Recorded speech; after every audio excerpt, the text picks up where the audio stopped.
if you are head of D&D, what is the next thing that you are going to do? It's an interesting question because I think it becomes related to, what do I think the company needs? Looking into the rest of 2025, we have a pretty good, clear publishing schedule about what's coming next. A lot of supplements around established settings. We have the Eberron book, I believe, coming out here soon.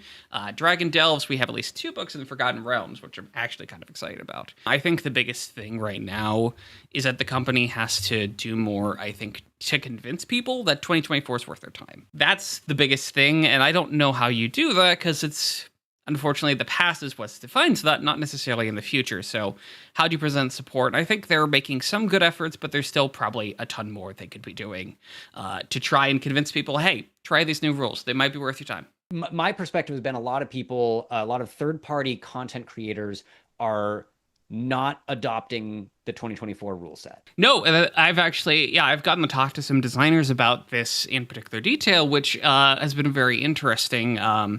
We asked the question of which one is more worth it. I think part of it is a lot of designers, everyone has their own taste. They like this particular aspect of the game. They like that.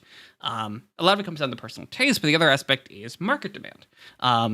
Are we seeing enough customers who are willing to shift over? And while Dungeons and Dragons will open, or Wizards of the Coast is happy to say, hey, we have the most sales, they told me they've sold more of each of the Monster Manual, Player's Handbook, and Dungeon Master's Guide than before, which I think is a fair case, especially at least in comparison to probably how it sold in 2014 alone. But we aren't seeing enough adoption by the consumers who, again, those who do have a strong enough opinion about the topic are like, this isn't that great. I don't know if I need to spend a whole other $200 on another set of books. I did, unfortunately, but I understand that a lot of people don't, and that's completely understandable, especially in a hobby that is occasionally as expensive as TTRPGs.